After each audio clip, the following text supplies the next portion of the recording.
Hey, this is Adrian Granados, and you're watching True School Sports.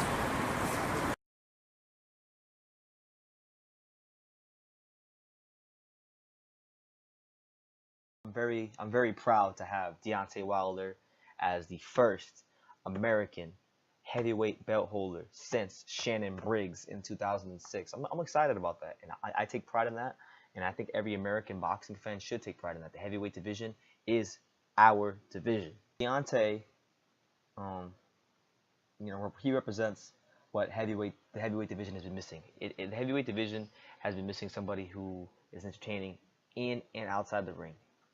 Deontay is the only, one of the only real heavyweight American fighters that we have. So, I mean, outside of him, there's Bryant Jennings, there's, Chris Arreola, and, those guys are good, tough fighters, but they're not pay-per-view attractions out the ring and really not in the ring. They're good fighters, boxing fans will want to see them, but as far as being crossover stars, they don't have that potential that Deontay has. So when we talk about those guys, they're not really doing much for the sport, outside of the hardcore boxing community. So, really, as far as I'm concerned, the landscape of American heavyweight boxing and where it can go and how it can rise and become popular again, like it was in the 90s, like it was in the 80s, like it was in the 70s, it falls really on the shoulders of Deontay Wilder. You know, So he's gotta really make this count. Him holding the title is bigger than his own accomplishment. This is for America. This is for the future of the sport. This is for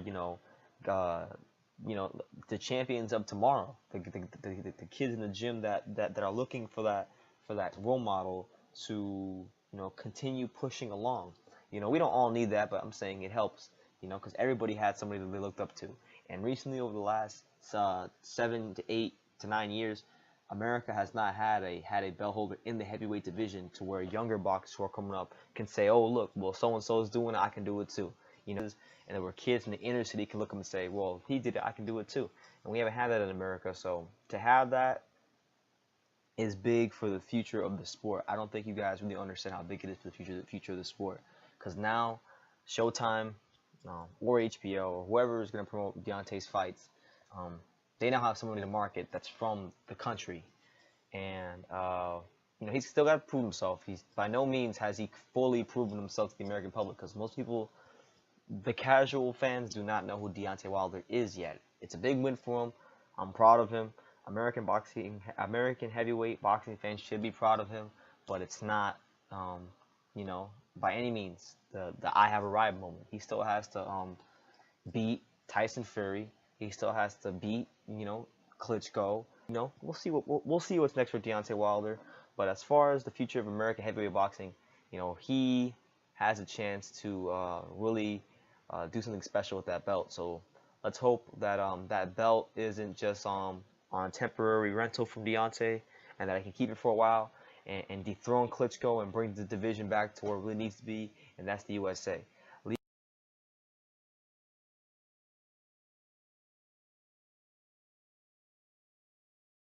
Hey, what's going on? It's your boy BT, and I came here to talk to boxing with the thousands of True School Sports subscribers. Now, word to my brethren in New York City. That's where I'm at, New York City.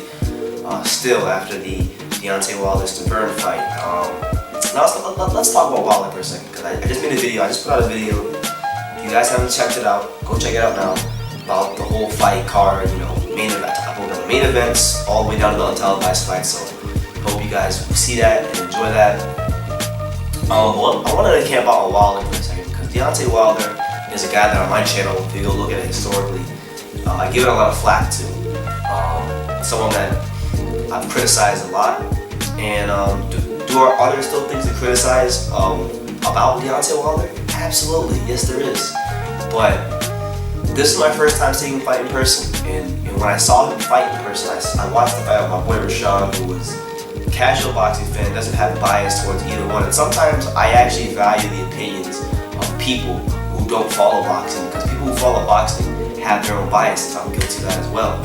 So to get an objective opinion with someone who's never watched boxing before, he watched Wilder, and when Wilder came out for him, what he said and just how he handled Stavern, even though it was a guy he was supposed to do that to,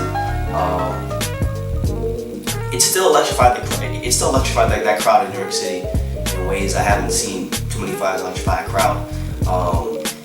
And my boy loves Deontay Wilder now, and I think even for me, like, okay, I went back before I left Florida to come to New York. I went back and I rewatched a couple of Deontay Wilder fights. I went back and I rewatched the Artur Spilka fight, and I went back and I rewatched I think it was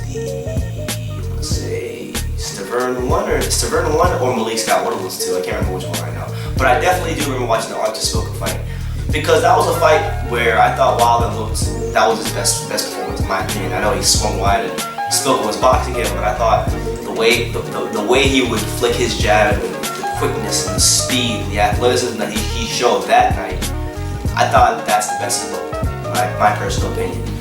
And I went back and I watched it just to see, like, sometimes we make these videos about these fighters, and we read their quotes and we get caught up on if we like them or we don't like them. But we actually forget about, like, how good are they actually as fighters. And with Wilder, I think the more I've watched the fight, and I'm just realizing that, like, the unorthodox, eclectic things about his style are what make him the dominant fighter that he is. I mean,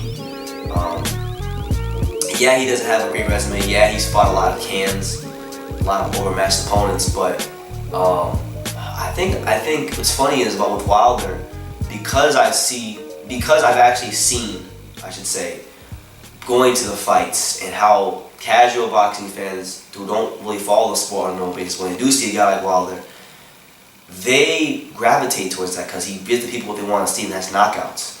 And he's one of them guys, unfortunately, as much as it's tough to say this, he's one of them guys that when he starts stepping up in opposition, he can help build boxing, rebuild boxing here in America, because he's a devastating knockout puncher, and that's what Americans like to see, is knockouts. So with that being said, I think because of that, I think I'm starting to like Deontay Wilder, like, because of the simple fact that just seeing how the crowd played to him, seeing how my friend, kind of took to him, seeing that,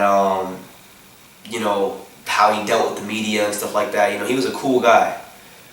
Definitely a cool guy from what I saw in person and what I saw in the ring live. What I will say is,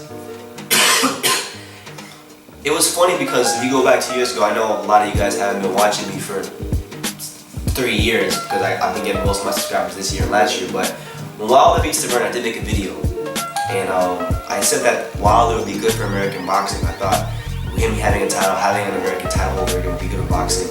And I got frustrated with him. I got frustrated with him when he kept fighting an overmatched opponent, and I felt like he was being coddled and spoon-fed when he had a title, and that should have been the case.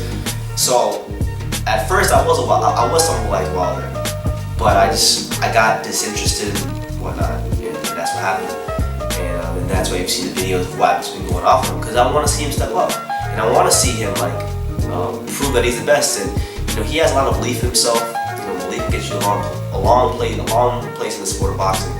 And I think for me, like, Wilder can beat Anthony Joshua. He can go on and become the best heavyweight in the world, and he can. You know what?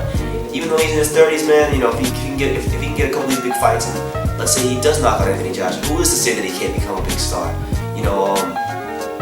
I think that night in Brooklyn, seeing that Wilder, seeing how the crowd played to him, seeing how casual boxing fans, not just my friend, but people that were sitting around me in my section, looked at Wilder, it made me say, you know what, BT, maybe you don't like Wilder, maybe he has some flaws, but guess what? He's someone that can help build the sport here, and I think that's someone you should get behind, and that's someone that you should respect, and that's someone that you should talk positively about him. I'll say it like this, man. I'm not a Deontay Wilder fanboy, and I don't think I still would favor Anthony Joshua to beat him. But what I will say is, I think that a couple nights ago in Brooklyn, he went a long way towards getting my respect as far as seeing how the crowd played to him. And, I think I'm starting to like Wilder. I mean, the irony of all this that people don't know is that I always kind of did like Wilder. If you go back to 2015, I was actually, you can go watch the video, it's still up. I actually thought I was saying back then, I think it's great that he's going to be a champion again, and I think he could be one of those guys that helps bring the sport back to the mainstream here in America. So, that's those were my initial thoughts on Wilder a couple years ago when he beats Devert. And then over time, like I said, I got disinterested. But fair play to him, man.